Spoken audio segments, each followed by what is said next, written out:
একটা ছিদ্র বন্ধ করতে গেলে আর একটা দিয়ে পানি পড়ে। এইভাবে আর কতদিন?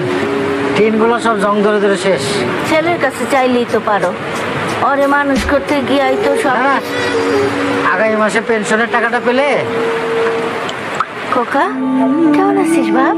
মা আমি একটু ব্যস্ত আছি, পরে ফোন করি। আমার দাদু ভাই কেমন?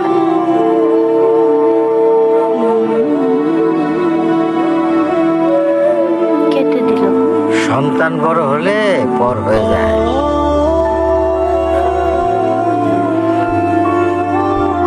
আমরা অযথাই চেষ্টা করি ধরে রাখার। চলো না দাদু ভাইরে দেখে আসি। নিজের নাতনিরে দেখতে যাবো, তার জন্য কারো অনুমতির দরকার আছে নাকি?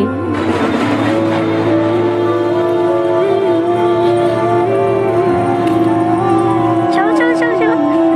দাদু ভাই কেমন আছেন আব্বা? থাক থাক, বেঁচে থাকো মা। বাড়িটা খুব সুন্দর, ব্যবসা ভালোই চলছে না? আমার বাড়ি তোমাদের পছন্দ হয়েছে? শোভনের বাড়ি তোমার পছন্দ হয়েছে? চলুন বাবা, ফ্রেশ হয়ে নিন। চলো। চল। দাদু ভাই। বাবা সাবধানে, হ্যাঁ পড়ে যাবে তো। ও,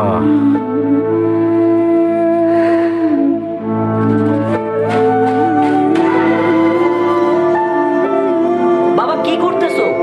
সাবধানে দরজা লাগাও।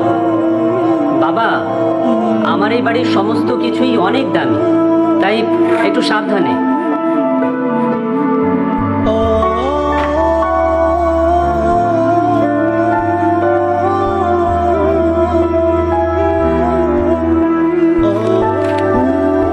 বাবা আমি যেদিন বড় হব সেদিন আমাদের অনেক বড় একটা বাড়ি হবে, এই ছবির মতো। ওরে আমার মানি, আমাদের অনেক বড় বাড়ি হবে।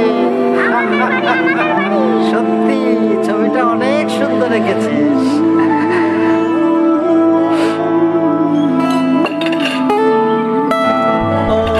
অনেক দিন তো হলো। অনেক দিন হয়েছে।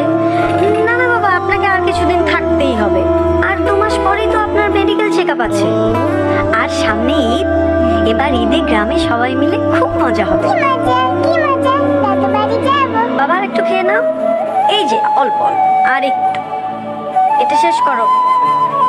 কিন্তু টিনের ছিদ্রগুলো তো বন্ধ করা হলো না। সেটাই তো ভাবছি, ওদেরকে কই যে রাখবো। তুমি আমার আকাশ, আমি তোমার ছায়া, যা কিছু আমার। বাবা আমাদের বাড়ি। আমাদের বাড়ি।